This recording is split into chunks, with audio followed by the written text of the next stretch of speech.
काय प्रकार आज झालेला आहे तांदळामध्ये साप निघालाय काय?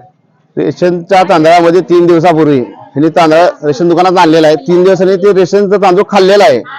ते खाल्ल्यानंतर आज खाली सापाचं एक साप मेलेला अवस्थेत सापडलेला आहे आणि आतमध्ये एक खाल्ल्यामध्ये उलट्या जुलाबी काही लोकांना चालू झालेले आहेत. बरं, फक्त या गावातच नाही, या भागातल्या पूर्ण जनजीवन रेशनचं धान्य आलेलं आहे. त्या पूर्ण तांदूळ माणसाने तर नाही, जनावरांना खायच्या लायकीचं नाही असं धान्य रेशनच्या ह्याच्यातनं वाटप झालेलं आहे.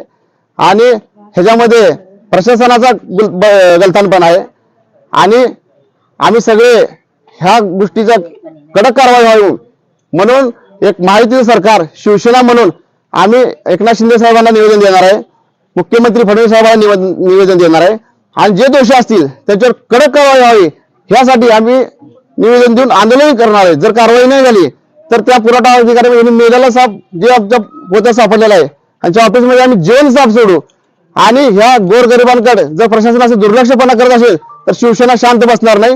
त्यांना ऑफिसमध्ये जाऊन प्रश्न विचारू आम्ही आणि याच्यावर कारवाईसाठी पाठपुरावा करू.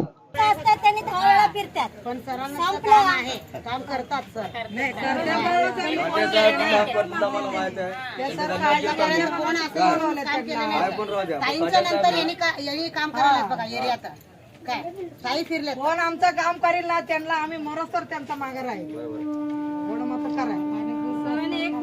आज जी तांदळ सापडलेला आहे किती दिवस झाले घेतलेला आणि किती जणांनी खाल्लेला आहे तांदळाचा काय त्रास? आम्ही 2 परिवार खात होते तांदूळ. मंगळवारी आणले ना आज बघितलं आम्ही ते वरचं 3 दिवस झालं खाल्लं आम्ही. ते डब्यात भरावं म्हणून आज ताटाने काढायला गेले ते बाहेर आले ताटात. काय निघाला साप. काय काय त्रास होत आहे? उलटी जुलाब झाले. किती जणांना? 2 जणांना.